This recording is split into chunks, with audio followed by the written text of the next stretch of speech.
Welcome back to Life Unrehearsed. As you're tapping your feet here, I'm Matt Del Vecchio, and we're wrapping up our last show of 2022. I read a book review last week that resonated with me, along with the thousands of other washed-up hockey warriors involved in a beer league. I reached out to the author, Mike Wilson, and he happily obliged to join us today from Toronto. Mike, welcome to Life Unrehearsed. Hey, thanks for having me, Matt. And how are you today? Doing well. Thanks for joining us here on a Saturday, on New Year's Eve. Great book. It's called Ultimate True Tales from Beer League Hockey. What was the inspiration, Mike, behind the book? Well, it's a long story, but the Coles Notes version is quickly that after stopped playing for 12 years, I came back after retired in 2016. And one of the first things that just resonated with me immediately was how nothing had changed. From the time I was 25 to 35, 55 to 60 now, the same type of stories, the same guys that, did the goofy things in the dressing room, off the ice, on the ice, the puck hog, the guy who won't come off, the guy who messes up the 11th forward, all those crazy things that went on all our lives. And I just thought, what better way? This should be on paper, and we should share these stories. Because that's what it's all about. It's about playing with your buddies, having a beer, sharing some stories, cutting guys up, and just recounting things we've done in the past and reliving our past glory, scoring that winning goal in Division D of a beer league game on a Friday night at 11 o'clock. So, hosting the mock Stanley Cup. I love it, Mike. Now, there were some hilarious stories in your book. You have to go out and get this book. A few stood out. Can you tell us maybe about the one? We're going to do a couple stories, Mike, here. How about the one with the police officer, I think, and he had just arrested someone, or how's that go? Wow, this is a legendary one, but there was a police officer who was playing in a beer league game, and his game was at 10 o'clock on a Sunday night, and the shift was ending then. So he was in full uniform, and he was just going to make his game. But on the way, he happened to arrest somebody, not for a real serious crime, but if he took this perp into the station and booked him, he would miss his game. So he took this guy to the rink, handcuffed him to his seat. Now, you got to imagine this at 10 o'clock night on Sunday in the middle of the winter, a guy handcuffed to the seat, and he said to the chap, "If you cheer really loud for me," and gave him his number, "I'll let you go." So here's this guy screaming and yelling and stomping with one hand, tied to the chair and leaning, standing up, if you can picture that to your listeners. And the whole bench is going, "Well, who is that guy?" And he pretended he didn't know. And then after the game, he told the boys, and the story's just lived on. That's Mike Wilson here on Life Unrehearsed, and he's the author of the book called Ultimate True Tales from Beer League Hockey. That's one of the stories. How about one more? This one that I wanted to talk to you about, this goalie that was called up in one of the beer league games. What happened here?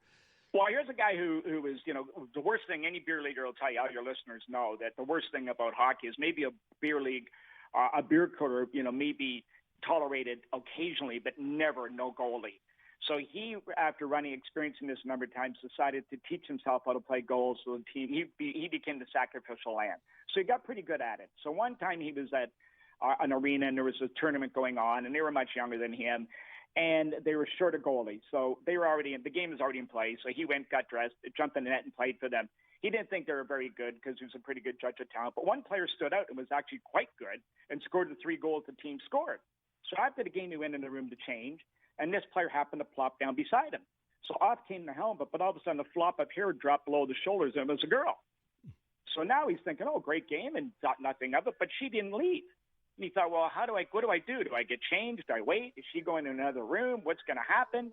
And all of a sudden, she just stripped right down, wrapped the towel around her waist, went in and had a shower, came out, got dressed, said goodbye to everybody, and left. And the whole room just carried on like nothing had happened or was anything under the ordinary. He looked at it and goes, "Okay, boys, I'm older than you guys. What was that all about?" And they just went, "Well, she's been playing with us last couple of years. No big deal." No big deal. He went, "Well, listen, anytime you need a goalie, I'm available."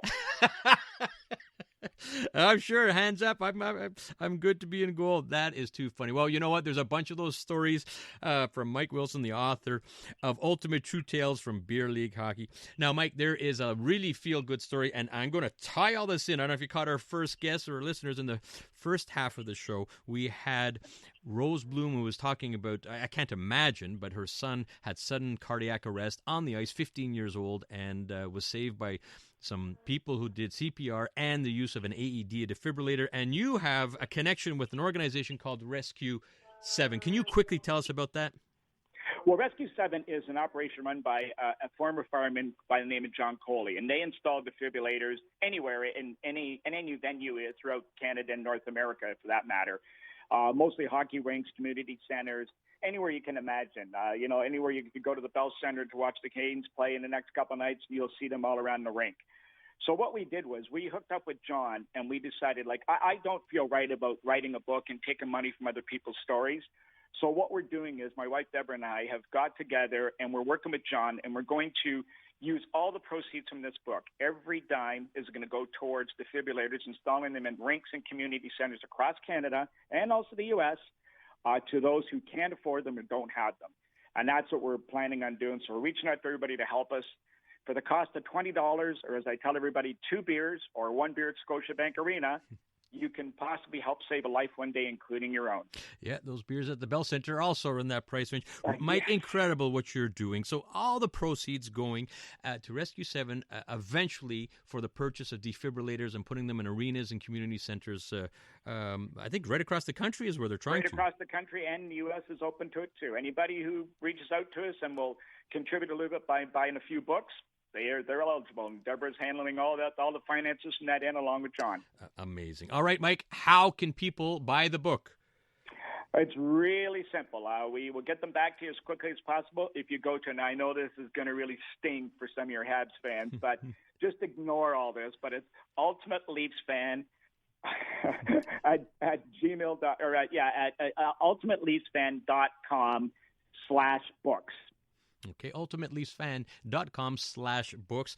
And the book is called Ultimate True Tales from Beer League Hockey. Great to have you on, Mike. Thank you very much.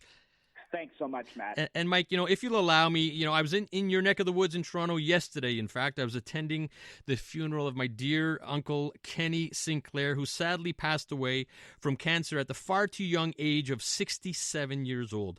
I'd like to dedicate this show to him and his amazing family, because life is indeed unrehearsed. Kenny was a great hockey player who played for Loyola and Concordia University in the 70s. A small little guy with a heart of gold, sniper guy like Cole Caulfield. And he made the trek down the 401 to Toronto, Mike, and for a long, successful career at TD. And like many Montrealers that moved to Toronto, he remained a diehard Habs fan, but found a soft spot for the Toronto Maple Leafs. We're going to miss you, Kenny. God bless you and your incredible family. So, Mike, thanks for being our last guest of Life Unrehearsed in 2022. Very apropos, authoring a book uniting Canadians through our treasured sport of hockey. Thank you, Mike. Yeah, thank you, Matt. Thank you so much.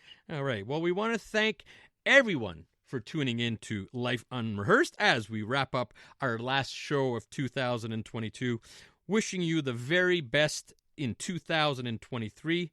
Kiss your loved ones and cherish the good times. Many thanks to our technical producer, Dario. Great job today. You can listen to Life Unrehearsed here on CJD 800 every Saturday at 3 p.m.